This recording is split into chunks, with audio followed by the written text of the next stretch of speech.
You're tuning into Human Architecture Assessment, a structural evaluation of how humans and the systems around us exist and their implications. I'm your host, JAPEXJESS. In today's episode, redefining human in the age of intelligence. In the age of AI, what's the point? Screams at us. AI agents can generate tutorials, code, even hardware schematics. So, why bother doing anything ourselves? Let AI handle it. Give away your power. Become dependent on the tool itself as your skills atrophy. But the real answer? Personal growth. Not AI replacing you, but turning you into superhuman. The distinction: using AI versus being used by AI. Being used by AI looks like AI writing the article. Sure, you gave it the idea, but over time, you get weaker at formulating thoughts. Using AI, on the other hand, you write the article. AI then highlights where your expression versus vision didn't align. Over time, you get stronger.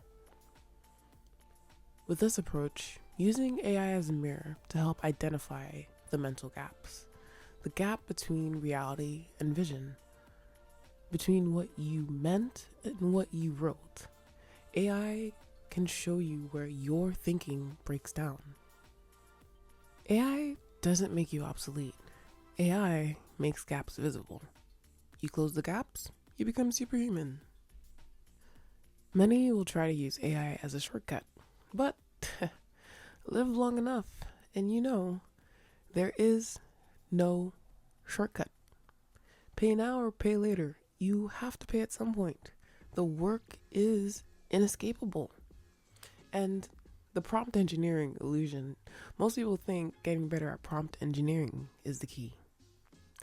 How often have you heard, instead of writing the article yourself, you prompt AI with questions so then AI can then write the best article possible? Technically, by getting better at prompt engineering, output increases. That increase in output on some level is a gain, but it comes at a cost. That's still a shortcut. You're still giving your power away. You're giving away the development of your own skills and capabilities, the ability to formulate arguments, structure thinking, solve problems independently. And that's what atrophies. How does one get to 100 push-ups easily every day? It starts by doing one push-up daily, building that strength. You have to do the work. You can't skip 200 push-ups without going through one push-up daily, 10 push-ups daily, 30 push-ups daily. The progression is the point. In Kung Fu, there's a fundamental stance, horse riding stance. Every other move executed is built from this stance. And there's no shortcut to get better at doing it other than doing it. Pushing your body through the flame, through the burn, consistently. Slowly pushing those limits. And the people who get it will get it. You can't skip the work. In code, looping.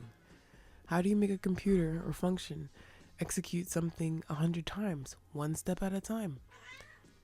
You can't skip iterations. The loop runs 1, 2, up to 100. The progression is built in. And it's the same with AI. You can't skip the fundamentals. You can't AI your way to expertise without building your personal strength. AI can assist, but you do the reps. Some other examples. Through writing, your brain gets stronger at organizing thoughts. You can't shortcut cognitive development.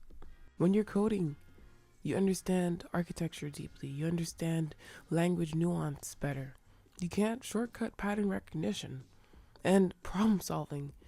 Yeah, AI can reveal your blind spots, but you can't shortcut judgment formation. The growth that occurs through visibility and doing the work. When it comes to redefining what it means to be human, the common narrative is that humans will move from execution to judgment. The problem, judgment requires execution foundation. If you abandon execution, over time, your judgment atrophies too. Use it or lose it applies to both. It's the same with the muscles. If you don't use a specific muscle over a long period of time, your body will break down that muscle and reallocate. In strength training, you have to continue to build that muscle.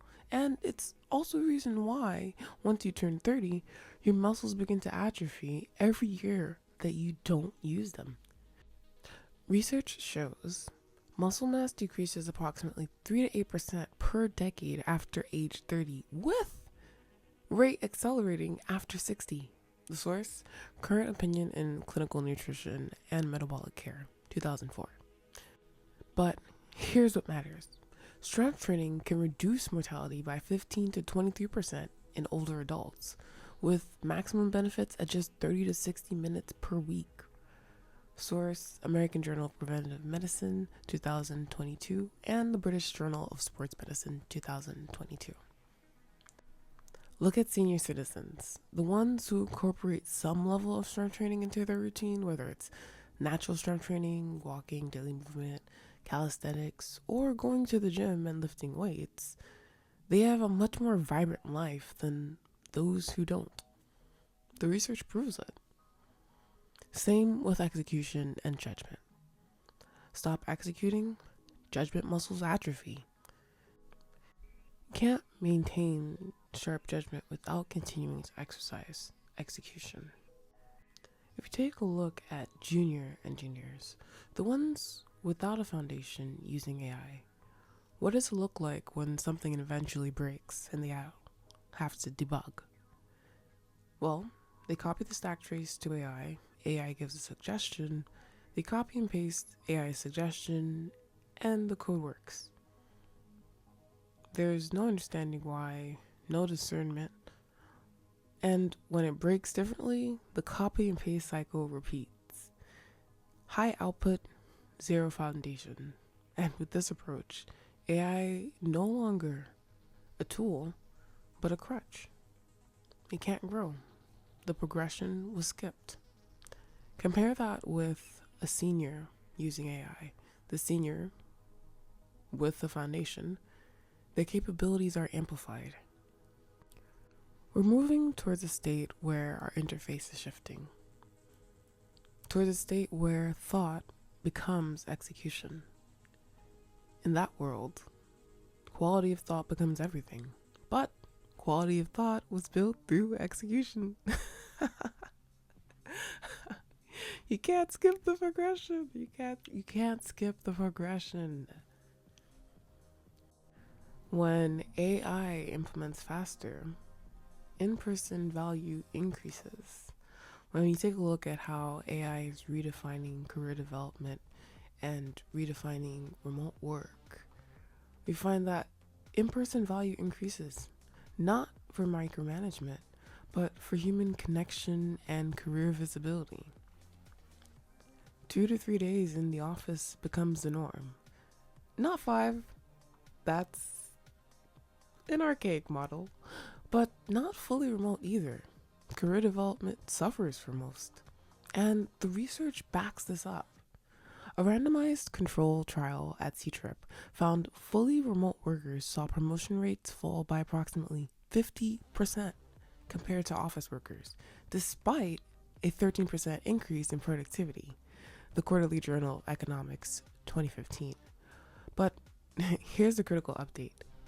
A 2024 study in Nature with over 1,600 employees found that hybrid arrangements, just 2 days remote per week, showed no statistical significant difference in promotion rates compared to full-time office work, while cutting attrition by 1/3. When it comes to remote work and career development, for most people, it's not ideal. It's harder to build genuine relationships, and there's less visibility, so mentorship happens less naturally. Not to mention, boundaries are more easily crossed as work bleeds into life. It's harder to build genuine relationships remotely. People are optimizing for performance of good intentions, even when the impact shows that might not be the case. The exception? Parents. Remote work is truly beneficial for them with the conflicting schedules. It allows them to maintain strong work performance and strong life performance, being present in their children's lives, which is vital for their development. For child-free people, boundary crossing is inevitable. People will want to know more, even when the territory of what they're asking is no longer professional.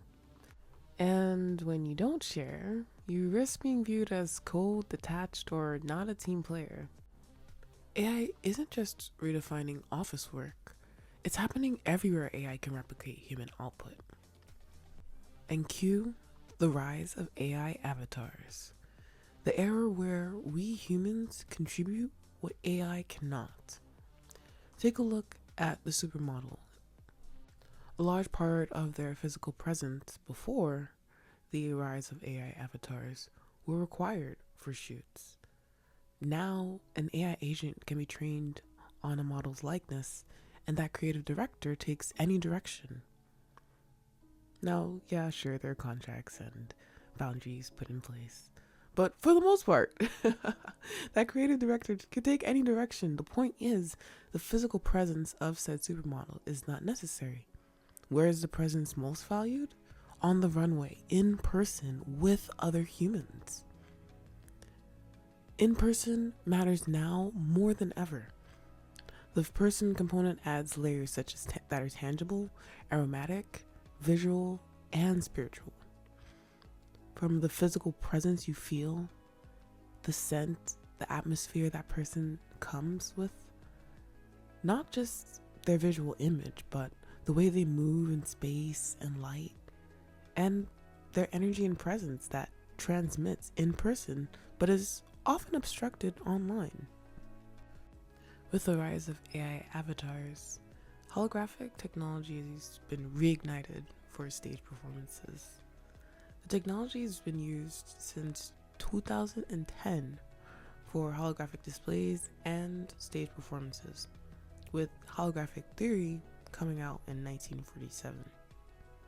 But a hologram, until it becomes tangible, will never have the same visceral experience as another human.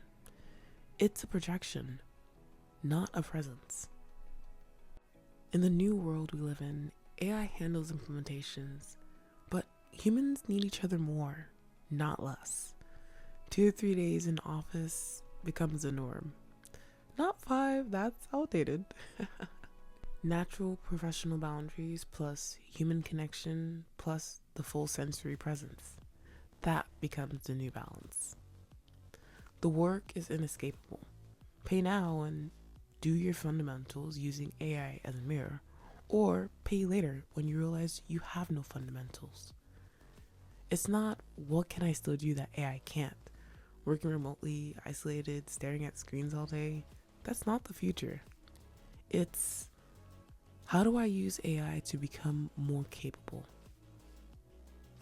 Personal growth becomes the point, and in-person connection, essential. That's it for this episode.